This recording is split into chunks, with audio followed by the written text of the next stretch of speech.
Assalamualaikum warahmatullahi wabarakatuh.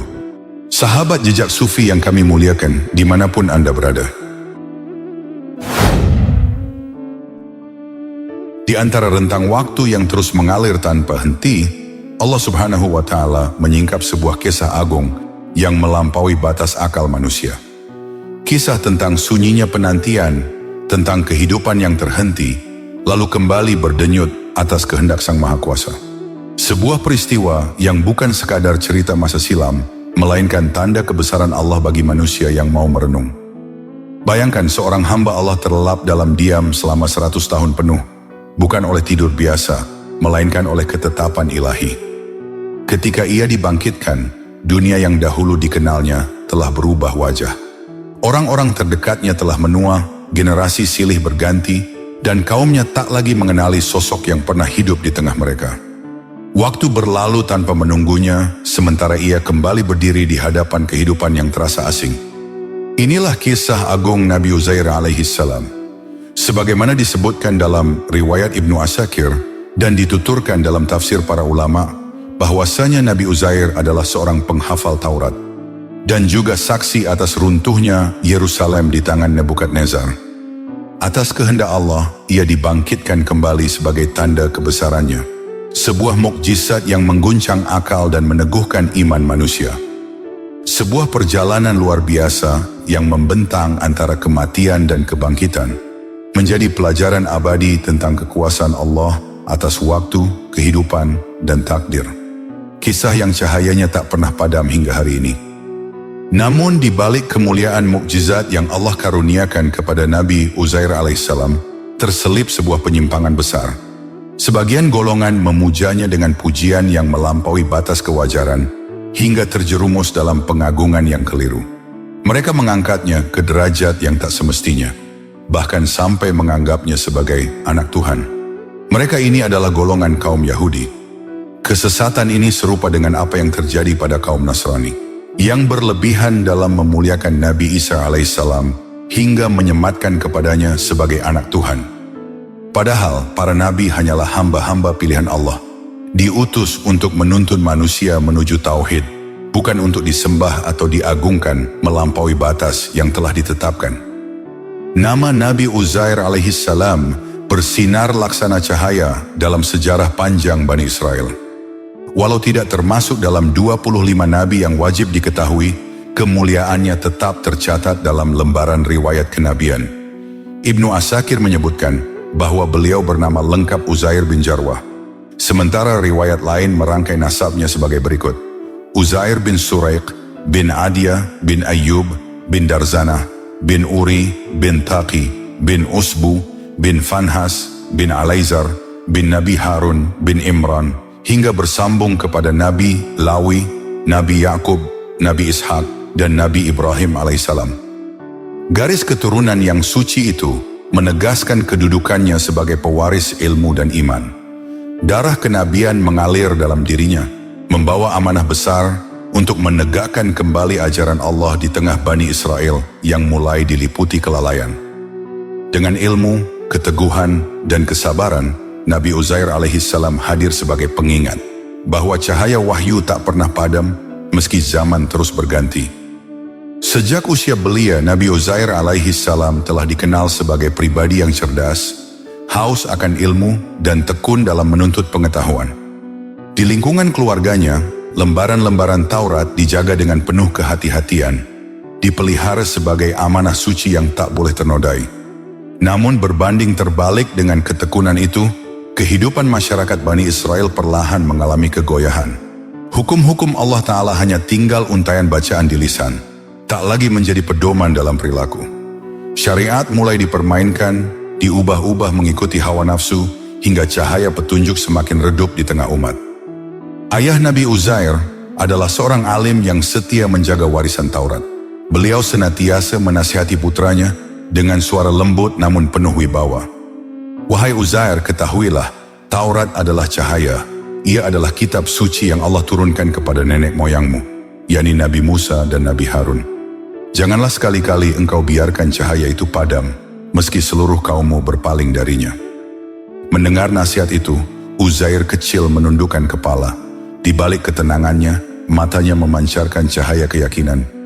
Dengan suara lirih namun teguh, ia menjawab, "Wahai ayah, aku akan menjaga Taurat ini. Aku akan menghafalnya, agar meski lembaran-lembarannya hilang, ia tetap hidup di dalam dadaku." Sang ayah menatap putranya dengan penuh kekaguman. Kata-kata itu bukan sekadar janji polos seorang anak, melainkan ikrar suci seorang hamba yang kelak Allah angkat menjadi nabi. Penjaga cahaya wahyu di tengah zaman yang diliputi kelalaian. Nabi Uzair alaihissalam tumbuh di tengah lingkungan para ulama Bani Israel, di mana cahaya ilmu senantiasa dijaga dan diwariskan. Sejak usia belia, ia kerap duduk dengan penuh adab di hadapan para guru, menyimak tafsir Taurat dengan hati yang tenang dan perhatian yang mendalam. Setiap nasihat dan pelajaran selalu meresap ke dalam jiwanya, seolah menjadi bagian dari napas kehidupannya. Suatu hari seorang guru mengujinya dengan sebuah pertanyaan. "Wahai Uzair, tahukah engkau apa yang menjadikan seorang hamba dekat dengan Allah?" Tanpa ragu dan penuh keyakinan, Uzair menjawab dengan suara lembut namun tegas, "Ilmu, karena ilmu adalah cahaya, dan cahaya itu berasal dari Allah Subhanahu wa Ta'ala. Barang siapa menuntut ilmu, sesungguhnya ia sedang menempuh jalan menuju Tuhannya." Para guru pun saling berpandangan, terdiam dalam rasa takjub. Jawaban itu melampaui usia dan kecerdasan kebanyakan orang dewasa. "Engkau benar, wahai Uzair," ucap salah seorang dari mereka. "Allah telah menanamkan hikmah di dalam hatimu sejak engkau masih kecil." Sejak saat itu, nama Nabi Uzair alaihissalam mulai dikenal luas, bukan hanya sebagai pemuda yang cerdas, tetapi sebagai sosok yang berhati bersih, bercahaya, dan dipersiapkan Allah untuk memikul amanah besar. Nabi Uzair alaihissalam memiliki seorang saudara kembar bernama Azrah. Keduanya tumbuh berdampingan, menapaki hari-hari dengan belajar Taurat dan saling menguatkan dalam ibadah. Dalam berbagai riwayat, hubungan mereka dikenal begitu erat, bukan sekadar ikatan darah, melainkan persaudaraan ruh yang disatukan oleh cinta kepada Allah dan kitabnya. Pada suatu malam yang sunyi, Azrah mendapati saudaranya telah terjaga lebih awal, tenggelam dalam bacaan Taurat. Dengan rasa kagum, ia bertanya lembut, "Wahai saudaraku, mengapa engkau terus mengulang bacaan Taurat hingga larut malam? Bukankah siang tadi engkau telah menghafal begitu banyak?" Uzair menoleh dengan senyum yang menenangkan, lalu menjawab pelan, "Karena aku takut lupa, dan setiap kali aku membacanya, aku merasa seakan-akan Musa dan Harun masih hidup, menuntun kita dengan cahaya wahyu." Mendengar itu, hati Azrah tersentuh. Dengan suara tenang ia berkata, "Semoga Allah meneguhkanmu, wahai saudaraku. Engkau selalu menjadi pengingat bagiku setiap kali imanku melemah." Demikianlah keduanya tumbuh menjadi dua cahaya yang saling menerangi di tengah masyarakat yang perlahan diselimuti kegelapan dan kelalaian. Salah satu keistimewaan agung Nabi Uzair alaihissalam adalah kemampuannya menata kembali naskah-naskah Taurat yang telah tercerai-berai oleh zaman. Ia bukan sekadar seorang penghafal wahyu, melainkan juga penulis yang cermat dan amanah. Dalam tafsir Kementerian Agama disebutkan bahwa Nabi Uzair bahkan dipandang sebagai tokoh yang merintis sebuah perhimpunan besar, menghimpun kembali lembaran-lembaran suci Taurat dari berbagai penjuru negeri agar tidak hilang ditelan masa. Dengan tangan yang terampil dan hati yang penuh ketaatan, ia menorehkan huruf demi huruf, melahirkan kembali lembaran-lembaran yang membawa cahaya petunjuk. Setiap goresan pena bukan sekadar tulisan, melainkan ibadah. Di sela-sela kesunyian malam, ia kerap berdoa dengan penuh kerendahan hati. "Ya Allah, jika Engkau menakdirkan umat ini kehilangan cahaya kitab-Mu, maka jadikanlah aku perantaranya. Biarkan aku menuliskan kembali apa yang Engkau wahyukan kepada Musa, agar agama-Mu tidak pernah padam." Doa itu mengalirkan ketenangan ke dalam jiwanya. Meski ia sepenuhnya menyadari bahwa jalan dakwah yang ia tempuh bukanlah jalan yang ringan, melainkan jalan panjang yang menuntut kesabaran dan pengorbanan. Meski di tengah mereka masih ada sosok-sosok alim seperti Nabi Uzair alaihissalam, kenyataannya mereka justru menyelewengkan hukum Allah. Halal dan haram ditetapkan mengikuti kepentingan dan hawa nafsu. Bahkan dosa-dosa besar dilakukan tanpa rasa malu. Di pasar-pasar, ayat-ayat Allah diperjualbelikan. Ada yang dengan lantang berkata, "Berikan aku emas, maka akan aku halalkan untukmu apa yang engkau inginkan." Nabi Uzair berdiri di hadapan mereka dengan hati yang pedih oleh luka batin. Wajahnya memancarkan kesedihan yang dalam, namun suaranya tetap teguh untuk menyeru. "Wahai kaumku, Taurat bukanlah barang dagangan. Ia adalah perjanjian Allah dengan nenek moyang kita. Kembalilah kalian ke jalannya, sebelum azab menimpa kalian." Namun seruannya hanya disambut tawa dan ejekan. "Diamlah wahai Uzair," kata mereka. "Agama ini bukan lagi untuk kami. Kami telah memilih cara hidup kami sendiri. Jangan ganggu kesenangan kami." Nabi Uzair menggenggam dadanya, menahan air mata yang nyaris tumpah. Ia tidak murka sebab ia tahu seorang nabi tidak diutus untuk mengutuk, melainkan untuk terus menyeru dengan sabar dan kasih. Dalam keheningan hatinya, ia berbisik penuh pengharapan, "Ya Allah, teguhkanlah aku, meski kaumku membenciku dan berpaling dari cahayamu." Sementara itu, tanda-tanda murka Allah mulai menampakkan diri di cakrawala sejarah. Dari kejauhan, pasukan besar Babilonia di bawah pimpinan Raja Nebukadnezar II, yang dikenal sebagai Bukhtanasar, bersiap melangkah menuju Yerusalem. Catatan sejarah menyebutkan, jumlah mereka mencapai ratusan ribu, laksana gelombang gelap yang siap menelan apapun di hadapannya. Kabar itu sebenarnya telah sampai ke telinga Bani Israel, namun hati mereka telah terikat pada dunia. Mereka sibuk memperdebatkan hukum-hukum yang telah mereka ubah sesuka hati, tenggelam dalam kesenangan dan kesombongan, seolah ancaman itu hanyalah angin lalu yang tak patut ditakuti. Pada suatu malam yang sunyi, Nabi Uzair alaihissalam melangkah keluar dari rumahnya. Ia berdiri di atas sebuah bukit kecil, memandang Yerusalem, kota suci yang pernah bercahaya, dengan hati yang hancur dan dada yang sesak. "Wahai Yerusalem," lirihnya, "engkau dahulu dijanjikan menjadi cahaya bagi dunia. Kini engkau akan jatuh, bukan karena lemahnya tembokmu, tetapi karena dosa-dosa para penghunimu." Azrah mendekat perlahan, lalu meletakkan tangannya di bahu sang saudara. Dengan suara penuh iba, ia berkata, "Saudaraku, sampai kapan engkau akan menangisi kaum yang tak lagi peduli?" Nabi Uzair menoleh, matanya basah oleh air mata yang tertahan. Dengan suara gemetar namun penuh pasrah, ia menjawab, "Sampai Allah sendiri yang menghentikan tangisan ini, sampai Dia memperlihatkan kepada mereka makna kehilangan yang sesungguhnya." Di bawah langit malam yang kelam, doa dan air mata seorang nabi pun naik ke langit, menjadi saksi kegundahan seorang hamba yang mencintai kaumnya, meski cintanya tak berbalas. Tak berselang lama, kabar yang paling ditakuti pun terjadi. Pasukan Babilonia telah mencapai gerbang kota. Dari kejauhan, dentuman genderang perang menggema, merambat di udara seperti pertanda ajal. Ketegangan menyelimuti Yerusalem. Wajah-wajah pucat dipenuhi kepanikan. Namun semua itu datang terlambat. Hati mereka telah lama mengeras, dan doa-doa yang terucap kini hampa, terhalang oleh kesombongan yang bertahun-tahun dipelihara. Nabi Uzair alaihissalam hanya menundukkan kepala, melafalkan doa dengan suara nyaris tak terdengar. "Ya Rab, selamatkanlah cahayamu, meski jasad kami hancur. Jangan biarkan kitabmu padam, walau kota ini engkau musnahkan." Malam Yerusalem diselimuti kegelapan yang ganjil. Langit terasa berat, bintang-bintang seakan bersembunyi di balik awan tebal.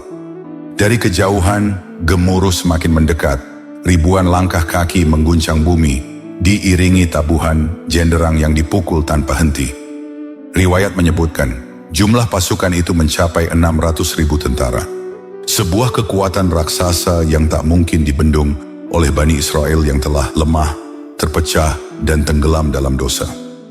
Serangan pun dimulai. Yerusalem, kota yang dahulu berdiri anggun dengan rumah-rumah ibadahnya, berubah menjadi lautan api. Raja Nebukadnezar berteriak memerintahkan pasukannya dengan suara dingin, "Hancurkan semuanya, jangan sisakan satu pun tempat yang mereka agungkan. Robohkan rumah ibadah mereka, agar mereka tahu bahwa sesembahan mereka tak berdaya." Benteng-benteng kota dihantam palu-palu besar hingga runtuh. Rumah-rumah dilalap api dan ratapan membahana ke seluruh penjuru. Lidah-lidah api menjalar di setiap sudut jalan, membakar kitab-kitab suci yang disimpan dengan penuh kehormatan di rumah para ulama.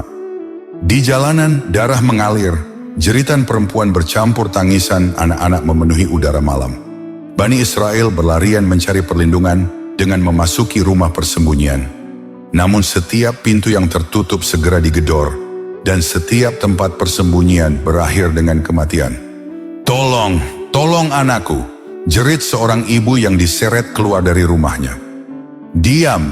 bentak seorang prajurit sebelum pedangnya terayun tanpa belas kasih. Tragedi paling memilukan terjadi di rumah ibadah utama, tempat yang dahulu menjadi pusat cahaya dan doa. Di sana berkumpul puluhan ribu ahli qiraah Taurat, para penjaga kitab suci yang selama hidupnya mengabdikan diri pada lembaran wahyu.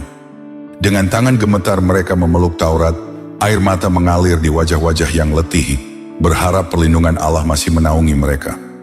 Namun harapan itu seakan tenggelam oleh derap kaki pasukan Babilonia. Pintu-pintu rumah ibadah didobrak dan pedang-pedang terhunus menebas penghuninya.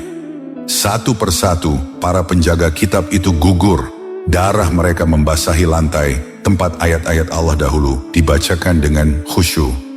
Asap pun membubung tinggi ketika lembaran-lembaran Taurat direnggut dari tangan-tangan yang lemah, lalu dilemparkan ke dalam kobaran api. Kitab suci yang diwariskan sejak zaman Nabi Musa dan Nabi Harun hangus menjadi abu, lenyap bersama jerit kesedihan. Seorang rakyat yang menyaksikan pemandangan itu menjerit putus asa. Di manakah Allah kita? Mengapa rumahnya dihancurkan? Mengapa Taurat dibakar di depan mata kita? Ratapan itu menghunjam kalbu Nabi Uzair alaihissalam. Ia berdiri di tengah reruntuhan, tubuhnya gemetar menyaksikan kehinaan yang menimpa kaumnya. Namun di balik pedih yang mengoyak jiwa, ia memahami hakikatnya. Bukan Allah yang meninggalkan mereka, melainkan merekalah yang telah lama berpaling darinya. Dengan suara serak dan mata basah, Nabi Uzair berkata kepada mereka yang menangis di sekelilingnya, "Ini adalah buah dari dosa-dosa kita. Allah tidak pernah lemah, tetapi kitalah yang menjadi lemah karena mengkhianati perjanjiannya." Namun kata-kata itu tenggelam di tengah gemuruh kehancuran.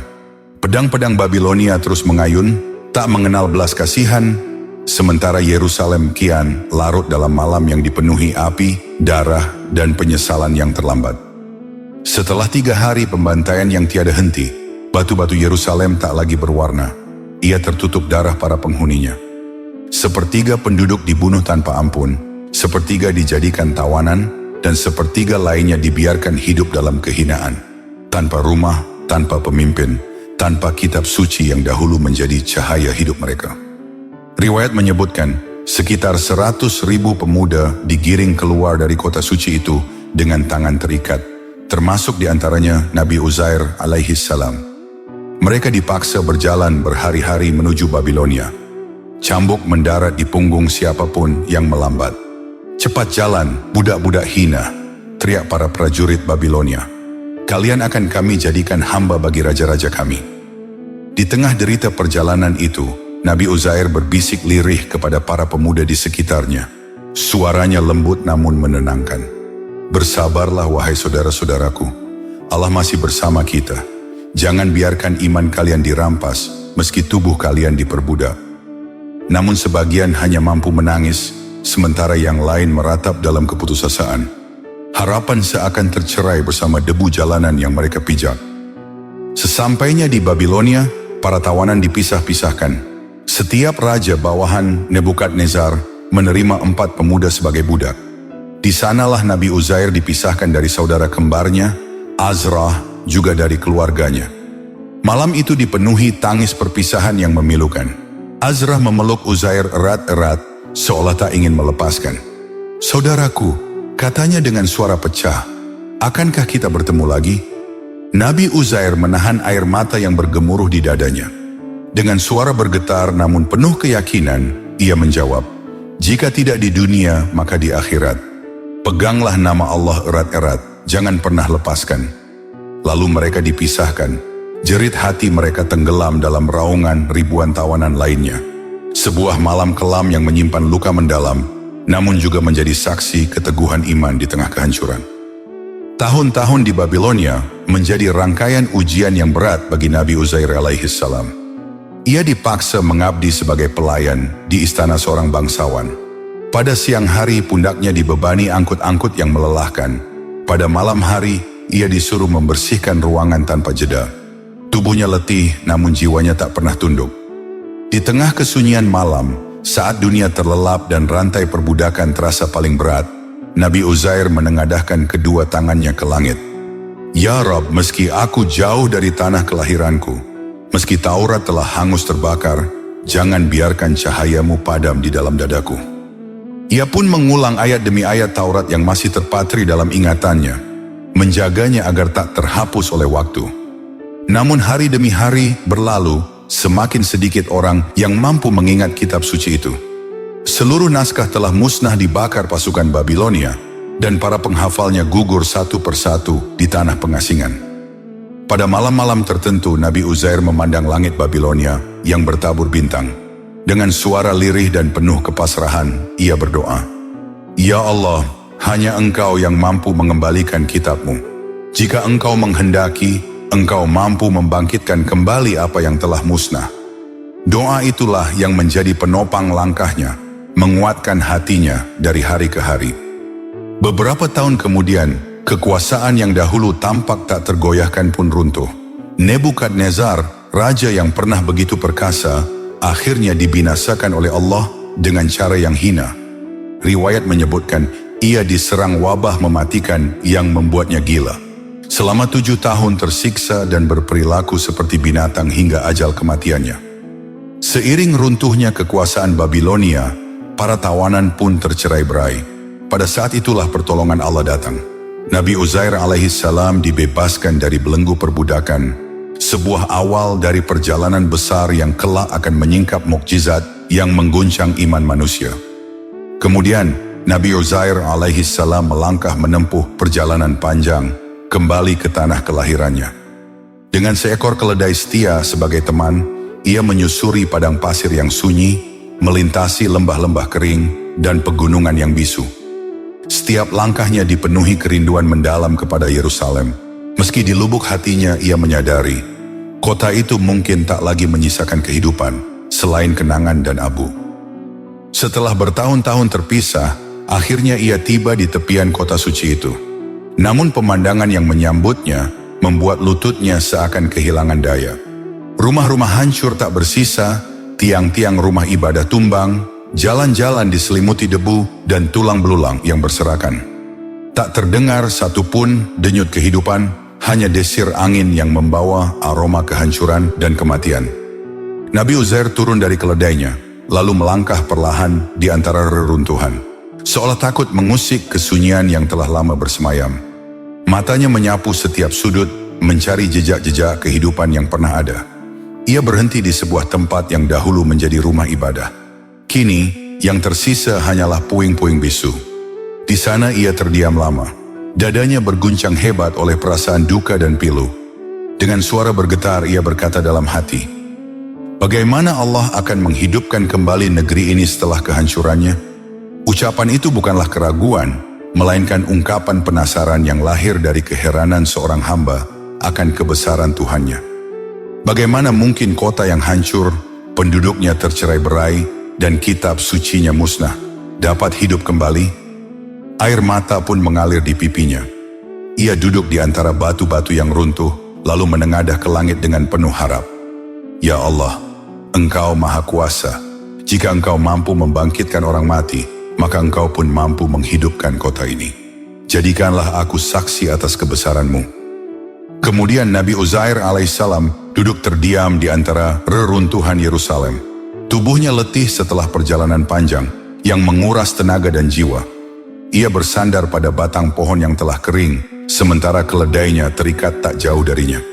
Di sisinya terletak sekeranjang kurma dan sebuah kendi berisi air, bekal sederhana yang menemaninya dalam perjalanan sunyi itu. Malam pun turun perlahan, udara dingin merambat masuk ke tulang-tulangnya. Dengan kelopak mata yang kian berat, tanpa ia sadari Allah menidurkannya dalam ketentuan yang tak diketahui manusia.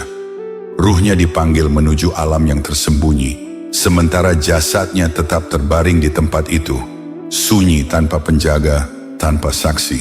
Tak seorang pun manusia tahu apa yang telah terjadi.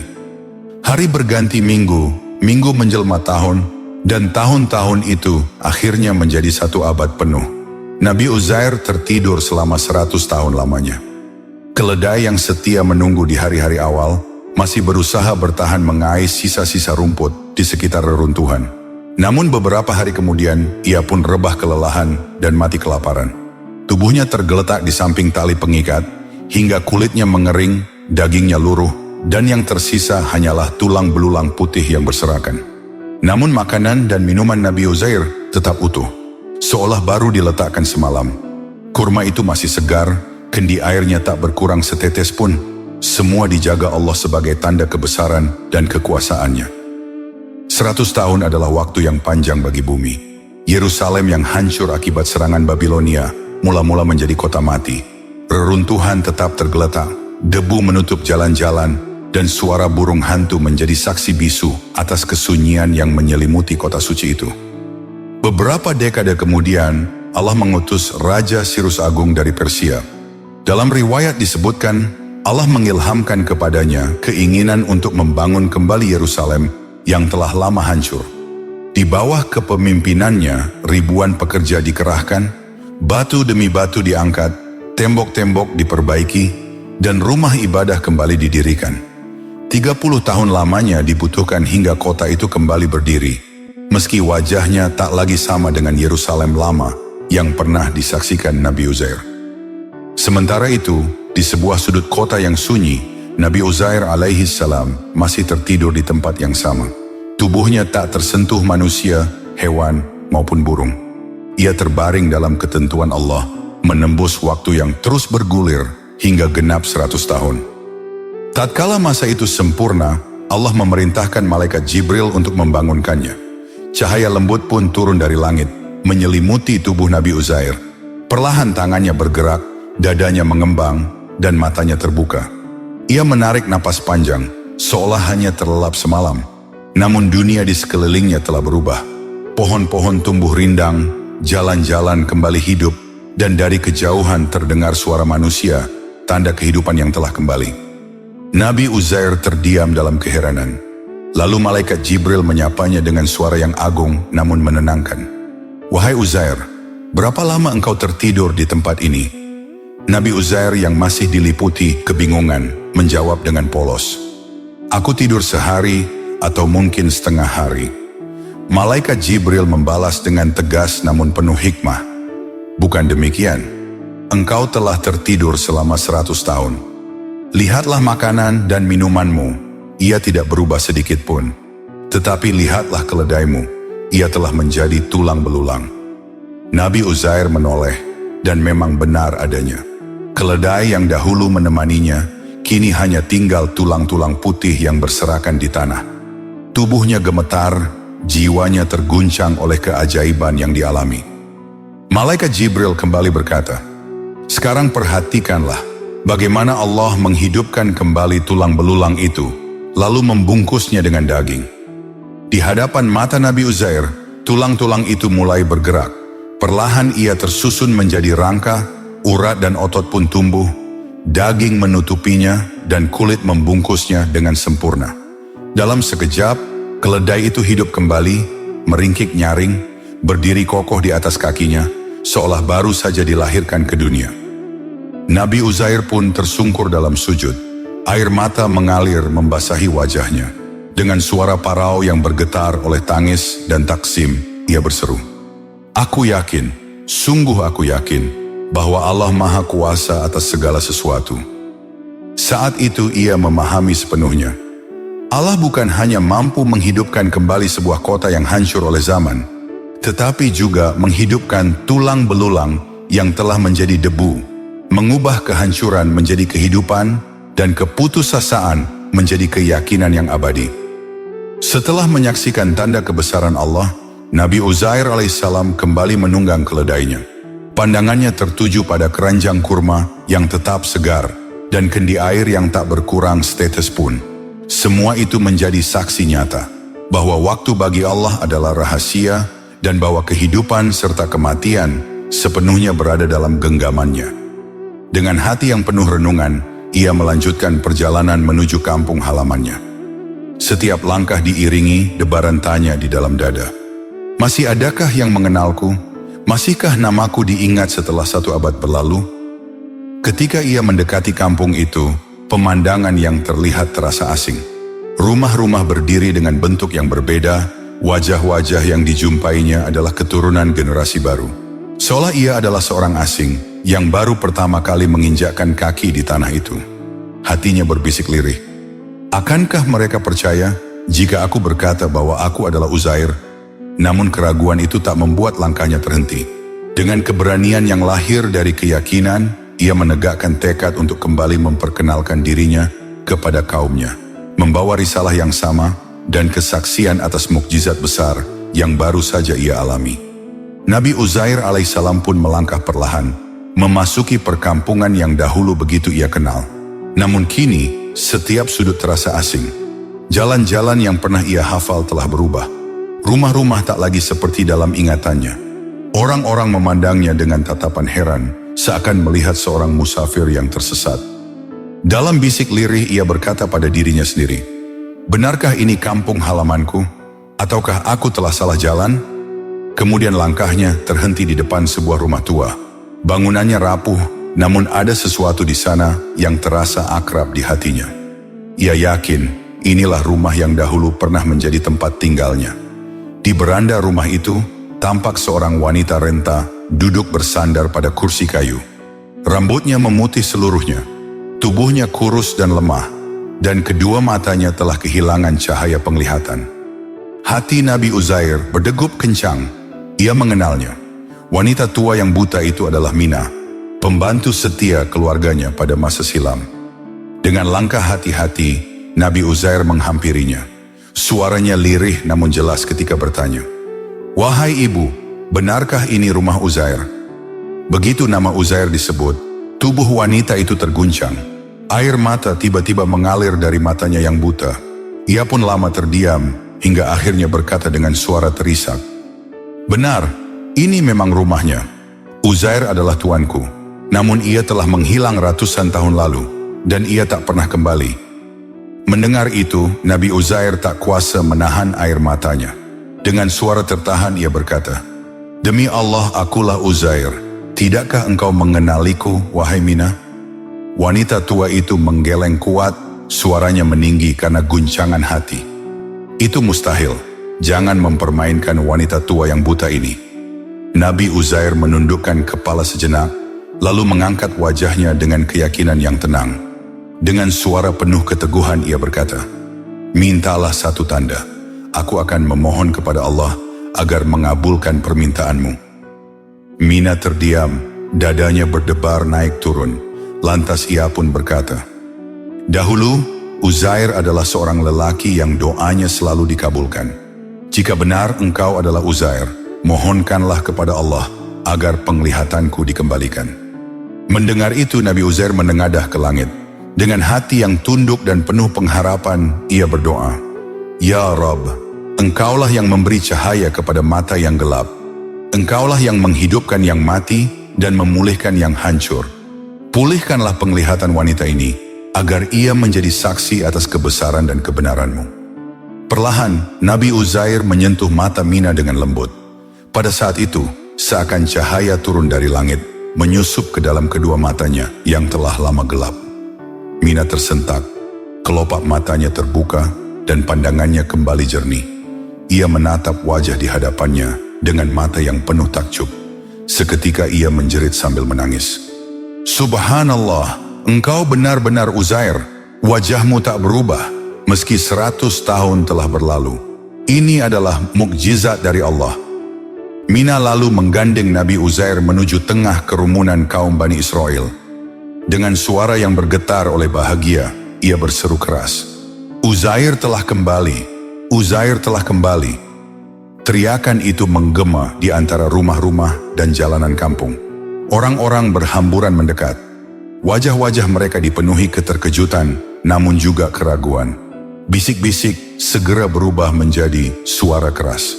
Salah seorang lelaki berkata sinis, "Bagaimana mungkin ini Uzair? Ia telah menghilang 100 tahun lalu." Orang ini tak lebih dari seorang penipu. Namun Mina melangkah ke depan, dadanya terangkat oleh keyakinan. Dengan suara lantang yang tak lagi goyah, ia berkata, "Dengarlah kalian, dengan doanya, mataku yang buta telah melihat kembali. Siapakah selain Uzair yang bisa berbuat demikian?" Kerumunan pun riuh. Sebagian saling berpandangan, sebagian mulai terdiam, namun masih diselimuti keraguan. Tiba-tiba, dari balik kerumunan, muncul seorang lelaki sangat tua. Rambutnya memutih, punggungnya membungkuk, dan langkahnya tertatih-tatih. Dialah putra Nabi Uzair yang dahulu ditinggalkan sebagai anak kecil. Kini ia telah berusia lebih dari 118 tahun. Ia mendekati Nabi Uzair dan berkata, "Jika engkau benar ayahku, maka engkau memiliki tanda hitam berbentuk bulan sabit di antara kedua belikatmu." Orang-orang menahan napas. Dengan perlahan, mereka membuka bagian belakang pakaian Nabi Uzair. Seketika tampaklah tanda itu, hitam, jelas, dan tak berubah sedikit pun.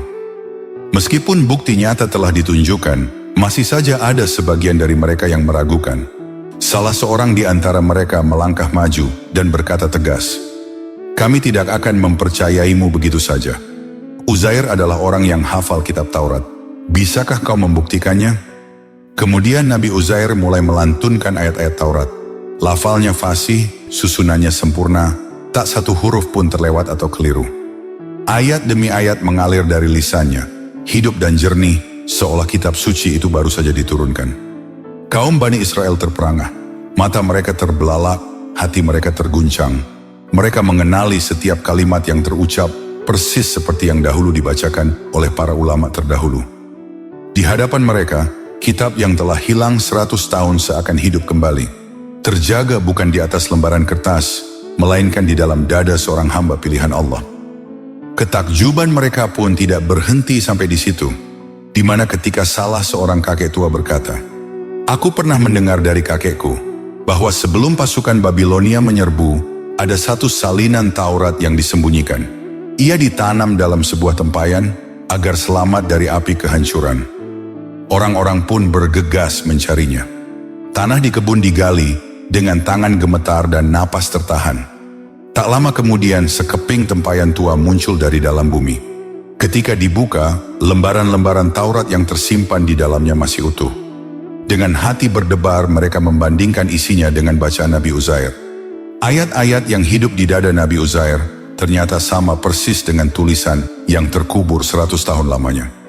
Kaum Bani Israel menangis terseduh-seduh. Ada yang bersujud syukur, ada yang memeluk Uzair sambil memuji nama Allah. Sebagian berteriak dengan suara bergetar, "Inilah mukjizat, Allah telah menghidupkan kembali Taurat melalui Uzair." Namun di balik linangan air mata dan sujud syukur itu, benih kesesatan pun tumbuh di sebagian hati yang lalai. Mereka mulai mengagungkan Nabi Uzair secara berlebihan. Uzair bukan hanya sekadar nabi, ia adalah anak Tuhan. Bisikan itu menyelinap seperti racun, lahir dari kekaguman yang melampaui batas, dari ketidaktahuan yang menyesatkan. Ucapan kufur itu pun tercatat sebagai noda kelam dalam sejarah, hingga Allah sendiri menegurnya dalam firman-Nya yang abadi. Orang-orang Yahudi berkata, "Uzair itu putra Allah," dan orang-orang Nasrani berkata, "Al-Masih putra Allah." Itulah ucapan mereka dengan mulut-mulut mereka. Mereka meniru ucapan orang-orang yang kufur sebelumnya. Quran Surah At-Taubah ayat 30. Ayat itu menjadi saksi bahwa kekaguman yang melampaui batas dapat menyeret manusia ke dalam kesesatan. Padahal Nabi Uzair hanyalah seorang hamba pilihan, dimuliakan bukan karena dirinya, melainkan karena Allah menjaga cahaya Taurat melalui dada dan lisannya. Sejak hari itu, Nabi Uzair kembali hidup di tengah kaumnya. Ia meluruskan keyakinan yang keliru, membetulkan hukum-hukum yang telah diselewengkan, dan mengajarkan Taurat dengan hafalan yang Allah pelihara selama 100 tahun. Dari lisannya ayat-ayat suci kembali bergema, menyalakan cahaya iman di hati yang lama gelap. Demikianlah kisah Nabi Uzair alaihissalam, seorang hamba pilihan yang ditidurkan oleh Allah selama 100 tahun, lalu dihidupkan kembali sebagai tanda kebesaran dan kekuasaannya. Melalui dirinya Allah menunjukkan bahwa kehidupan dan kematian berada sepenuhnya dalam genggamannya. dan bahwa tidak ada sesuatu pun yang mustahil baginya. Akhirul kata, wallahu a'lam bishawab. Sampai di sini dulu perjumpaan kita kali ini. Semoga bermanfaat. Wassalamualaikum warahmatullahi wabarakatuh.